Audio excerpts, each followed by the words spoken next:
So what's Ness's big Smash 64 secret? How about we start this conversation off with a quote. For Smash 64, there were some features we barely finished in time, and the 4 hidden characters were created only on the premise of being able to reuse some movement and parts of the models of pre-existing characters. So in the end, Marth couldn't make it in. This is a quote not only translated by Source Gaming, but also by the very handsome man, Masahiro Sakurai. Now, when you first view this quote, you may not think anything of it. It's a typical quote by this great lad, filled with money, you know what I mean? But we gotta look at the characters that fit into this category. And I mean, all 4 of these fighters seem pretty obvious at first glance. Then you look at Ness and go, how? So gamers and gamer eaters, let's try to get to the bottom of things to answer this question, or at least try to get as close as we can. All that and more in today's installment of Smash Mysteries.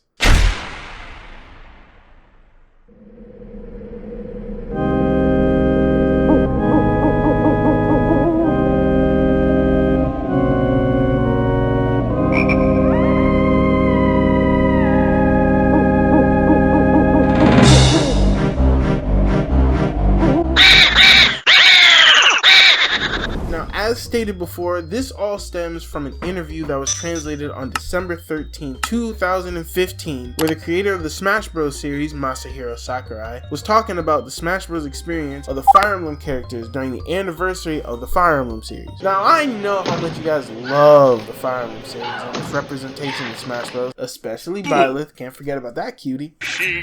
Sparkle, sparkle. But what I really want to focus on instead is the previously mentioned statement that the 4 characters in Smash 64 had what I'm gonna dub as a convenience factor, meaning each fighter has a reason that saved time to implement them as a secret fighter to give the game that much more replay value. For the majority of these fighters, it makes sense with the assumed logic that the fighters were added due to a convenience factor. Now, just for those that may not know, Smash 64 had a base roster of 8 fighters and 4 characters that were unlocked through completing certain events, some being way easier than others. These characters were Luigi, Jigglypuff, Captain Falcon, and Ness. Looking at these fighters in Smash 64, this logic that Sakurai said makes sense and is pretty self-explanatory to the majority of these fighters. Luigi is obviously heavily inspired by Mario in both model and moveset, only having a few distinct features that differentiate from Mario. A few examples being his higher jump and variants of his special move. Jigglypuff's model is obviously borrowed from Kirby's, and due to the simplicity of the model, was able to easily mold a moveset that was her own. I say this because while a majority of her moves are not related to Kirby's moves exactly, the very simple model and design allowed for there to be some repurpose of some sort. And Captain Falcon, while at first glance seems like he wasn't based on any fighter, is heavily speculated to be based off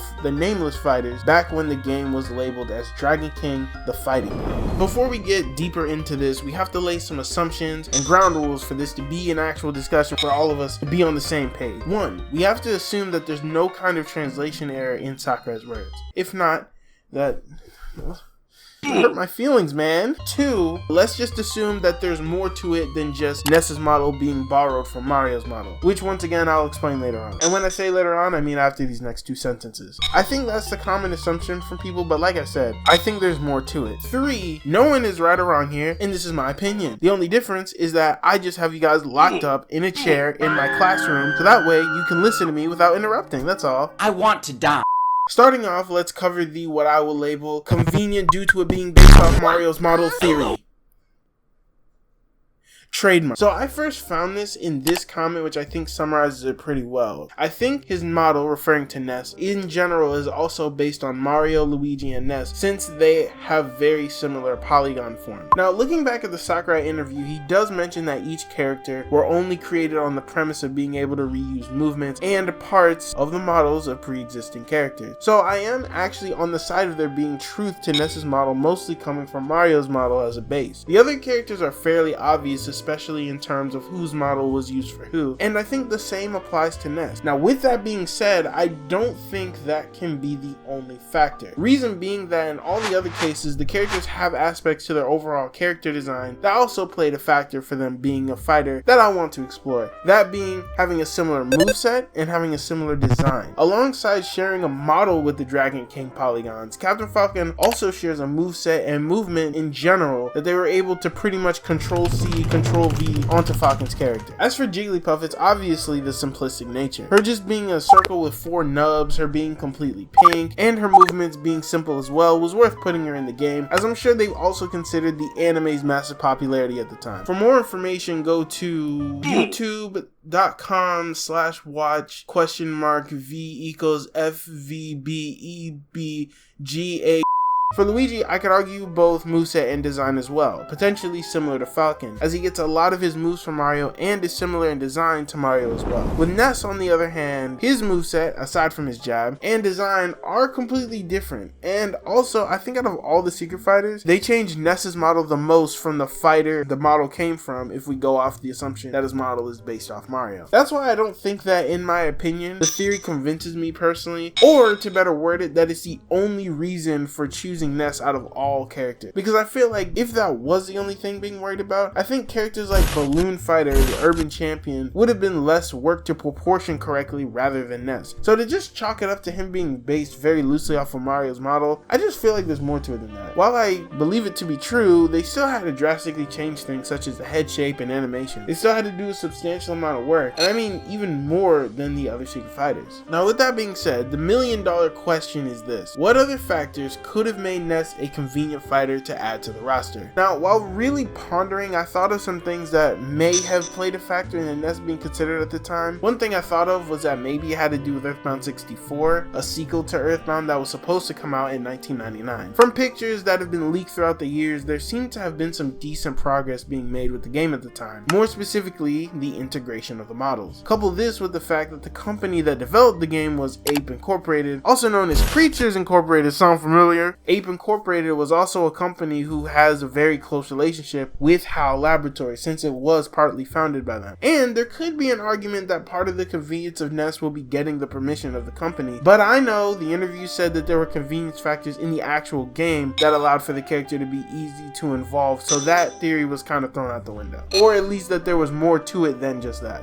I also thought maybe that Ness's model in Earthbound 64 maybe made it easier to model, which could be the case, as maybe it was used as an inspiration for the Smash model. Now to be fair, there's not really any more huge theories concerning Ness's convenience factor, beyond his model being a modification of Mario. But there are some very obvious conveniences to his character design that you could easily spot when looking for it individually. His forward smash, for instance, is taken from his animation with his move from the bat item. This makes sense because Ness's bat is one of his first items he gets in Earthbound. Another item, his yo-yo, could also easily just be a recolor of another circular item, like the bomb or something, just repurposed to be in his moveset. Also, a couple of his normal moves can be seen from other fighters, but honestly, it wasn't enough for me. While I guess it could explain a couple of his moves, what about other moves like his specials? Those moves seem very new and not really based on anything really. Trust me, I went through a lot of fighter special moves, and yeah, there really wasn't any overlap from what I saw. So what gives exactly? I'm stumped. I'm stumped. Listen here. I am stumped. So then I did what no gamer has done before. I thought about it. And I thought about it again. I got some lays out the pantry, and I kept thinking about it. And I thought about it some more. And then I thought of something that for some reason didn't occur to me sooner. So remember when I mentioned Captain Falcon and the characters that he borrowed from being the Dragon King, the fighting game characters? So anyway, the whole point of me saying that is, since Falcon's moveset is allegedly borrowed from what is considered cut content, maybe that's the answer to our problem. We shouldn't look at what's in the game, but what wasn't in the game. Now, out of the 6 Smash titles, Smash 64 is the one that has the least amount of cut content due to limitation. Nonetheless, I do still think there's something there and something to explore at the same time. Now, keep in mind, we have to look at content that Sakurai himself said he actually worked on, not just thought about. Marth, for example, was revealed to be a fighter that Sakurai heavily considered, but it's not confirmed that he was actually working on the fighter. So with that being said, from various interviews, Sakurai confirmed 3 different fighters that he and the team started to work on, but was cut due to either limitations, time constraints, or both. And those fighters are Bowser, King Dedede, and Mewtwo. These are all fighters that we know of that had some kind of work done on them during development. We don't know exactly how much, but it's something. So with that being said, the next step in this discovery is to look at if any of these fighters share a similarity to how Ness plays in Smash 64. Now, let's be honest here.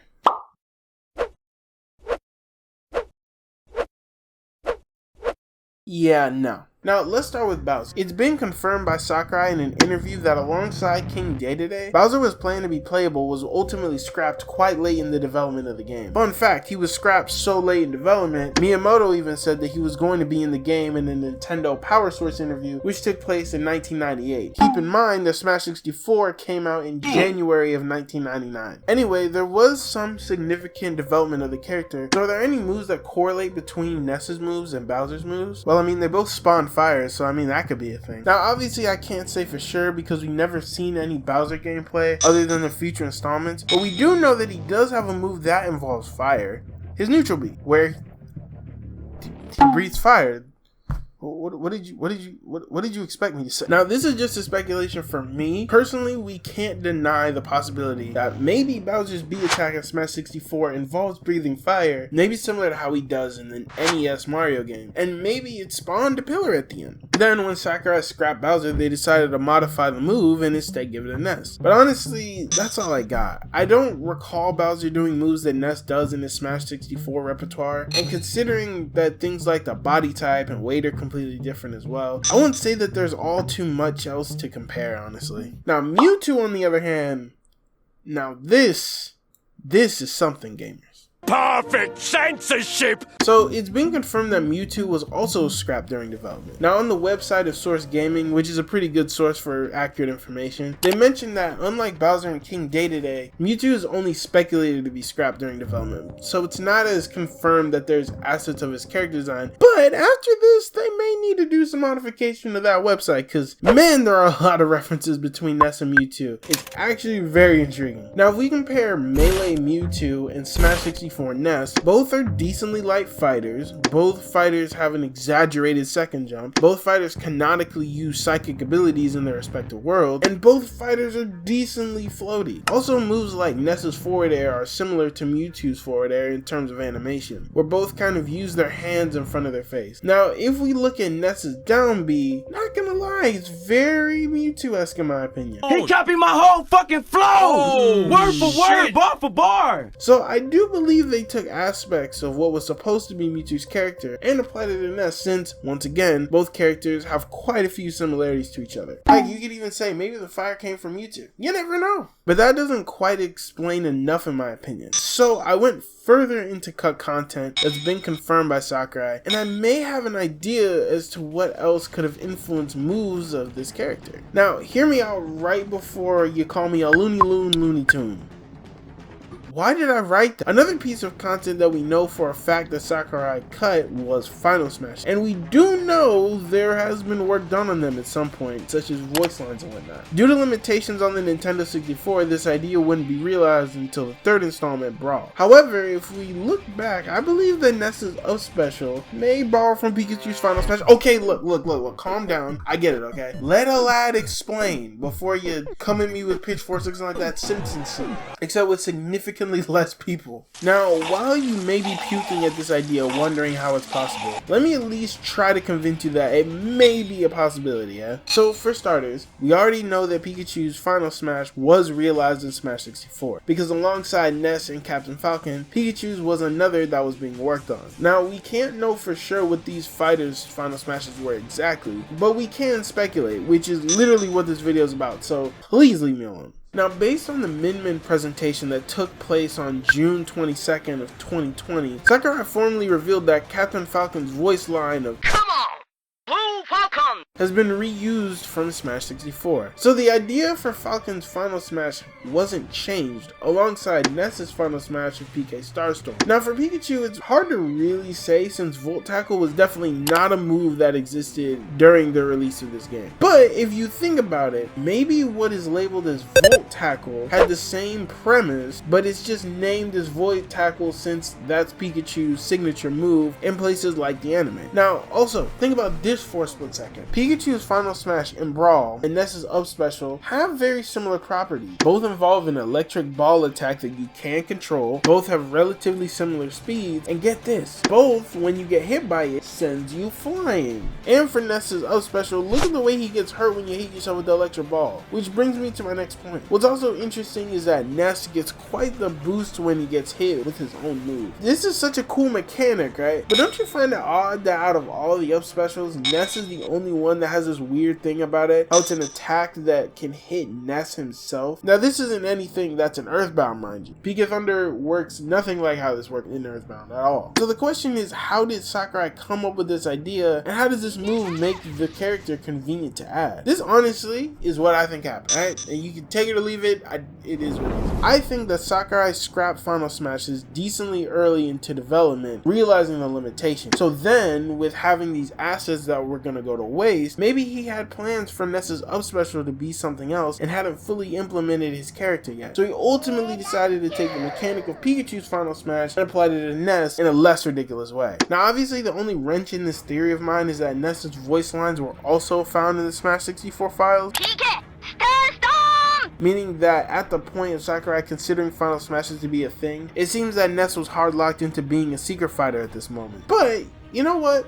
It is what it is. Even if I'm wrong, we're all just speculating at the end of the day. And we can all be wrong about everything. But you know what I do know? From talking about this and speculating about the character, even if I did get some things wrong or all of it wrong, one thing is clear. Unlike the other fighters where they have a specific inspiration to their design, Ness in Smash 64 has no specific character he borrows from. While yes, I would definitely say he takes attributes from one or two characters more so than other fighters, Ness in Smash 64 is an amalgamation of different character assets, items, and mechanics, possibly from cut content that we to this day don't know about. I mean, think about it. I did say that the fire pillar thing may have come from Bowser, but there could have been a whole other fighter that we know nothing about that maybe that's where Ness got that move from. Or maybe there's a different thing where he got his down special for that wasn't Mewtwo. Nah, it definitely comes from Mewtwo. Come on now, you gotta at least give me that. Come on now. The convenience factor of Ness stems from being able to use a lot of characters and mechanics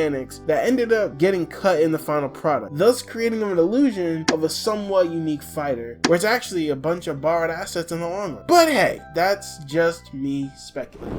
Tell me what you guys think, and with all that being said, you can put your spatulas down now, but keep it sizzling, my Baconators.